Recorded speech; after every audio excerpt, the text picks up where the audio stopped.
Hey everyone! In today's video, I will be sharing the full summary of essay on seeing England for the first time by Jamaica Kincaid, which is a part of the BEGE 141 syllabus from IGNOU. This essay explores Kincaid's personal experiences growing up in Antigua under British colonial rule and how her perception of England changed over time. So if you are looking for a clear and simple explanation, make sure to watch till the end. Introduction.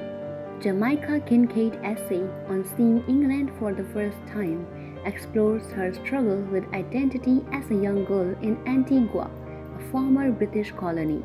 Growing up, she was immersed in British culture, which dominated her daily life, education, and sense of self. The essay reflects on how England was portrayed as a perfect, powerful place while her own Antiguan culture was sidelined. Kincaid shares her childhood experiences, the overwhelming presence of British symbol, and her visit to England as an adult, where she grapples with anger and disillusionment. Childhood under British influence. Kincaid grew up in Antigua, where British culture was inescapable. As a schoolgirl, she first encountered England through a map in her classroom, which her teacher presented with reverence, calling it a special jewel. The map showed England lying on the bed of sky blue, with mysterious yellow coloring, shadings of pink and green, and squiggly red veins running in every direction. To Kincaid, it resembled a leg of mutton, but she sarcastically remarks that something as great as England should not be compared to an ordinary object like a leg of mutton. The sarcasm highlights how the map's glorified image clashed with its mundane appearance, reflecting her growing skepticism. The teacher's tone implied England was a heavenly place, making Kincaid and her classmates feel their own lives and Antiguan culture were less important. British influence permeated Kincaid's daily life. Her breakfast included cocoa and oats with "Made in England" on the packages. Her school uniform, shoes, socks, and hair ribbons were British made. Her father, a carpenter, wore British clothes and a felt hat that, unsuitable for Antigua's heat, but inspired by images of Englishmen. Even the concept of a big breakfast came from England, though it felt heavy in the tropical climate. British cars like Hillman or Zephyr were common.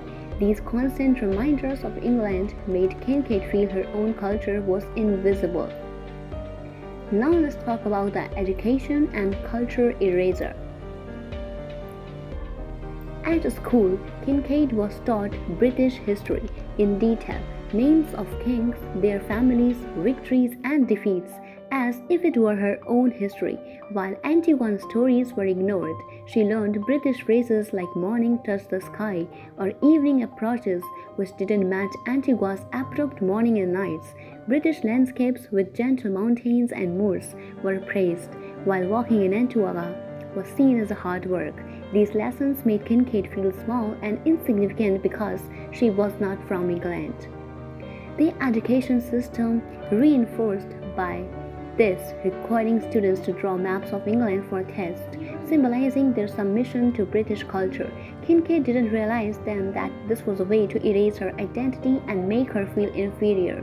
She participated in British traditions, like being a brownie and pledging loyalty to the Queen, but never saw real English people or visited England.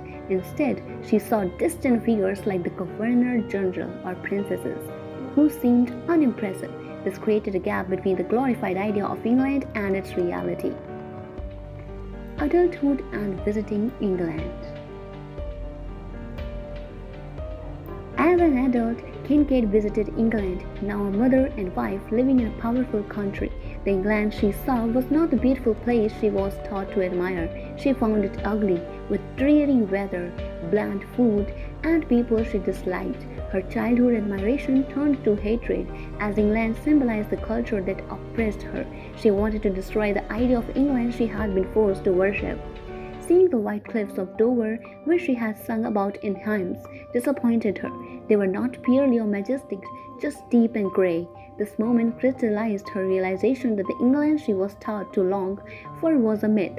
Kincaid felt angry that she and others had been made to yearn for something ordinary. Reflection on identity and power. Kincaid's essay explores her struggle to define herself as Antiguan, African, or English. The dominance of British culture in her childhood made her question her loyalty and feel disconnected from her roots. She realized her prejudices against England are powerless because she comes from a colonized people. Unlike the English, who imposed their culture, her opinions remain personal and unheard, adding to her frustration and sense of loss. Now let's talk about the conclusion. Jamaica Kincaid essays powerfully examines how colonial rule shapes identity through her childhood memories, including the sarcastic view of the England map as lack of mutton. She shows how British culture overwhelmed her life from food and clothes to education, leaving little room for her Antiguan identity.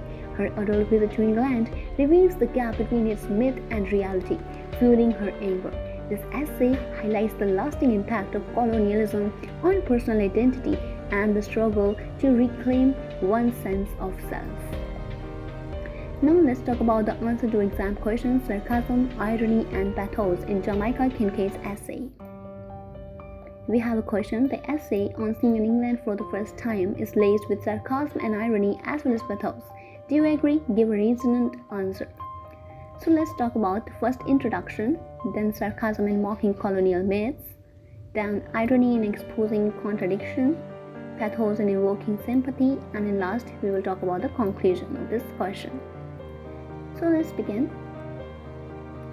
Jamaica Kincaid's essay on seeing England for the first time reflects her experiences growing up in colonial Antigua, surrounded by British culture that shaped her identity.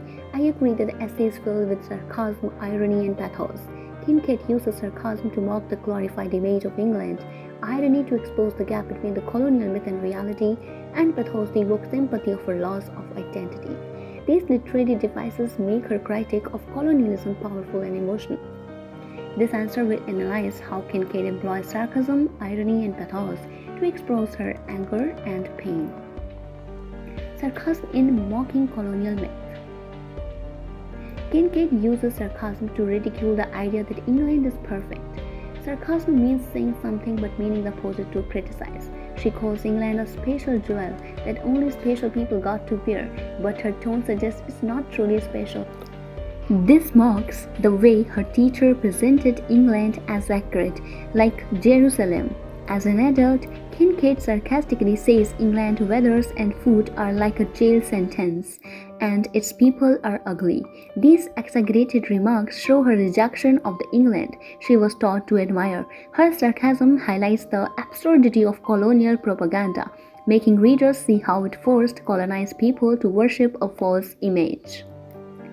Irony in exposing contradictions. Irony, where reality differs from expectation, is key to Kincaid's critique. One irony is that England, thought as beautiful, is disappointing when she visits it. As a child, she saw a map of England with shadings of pink and green and learned phrases like morning touched the sky, but the real England is grey and unappealing. This situational irony shows the gap between the myth and reality. Another irony is her education. She memorized British history and drew maps of England, but this didn't empower her. It erased her Antiguan identity. She writes, "I did not know then that this statement, 'draw a map of England,' was part of a process that would result in my erasure." The irony is that education, meant to uplift, made her feel small. This exposes the cruelty of colonialism. Pathos in evoking sympathy. Pathos appeals to emotions and Kincaid uses it to make readers feel her pain. She described her childhood surrounded by Made in England labels on cocoa, clothes, and shoes, which left no space for her Antiguan culture.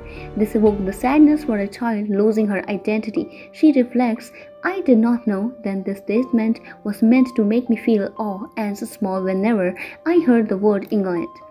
This makes readers pity her.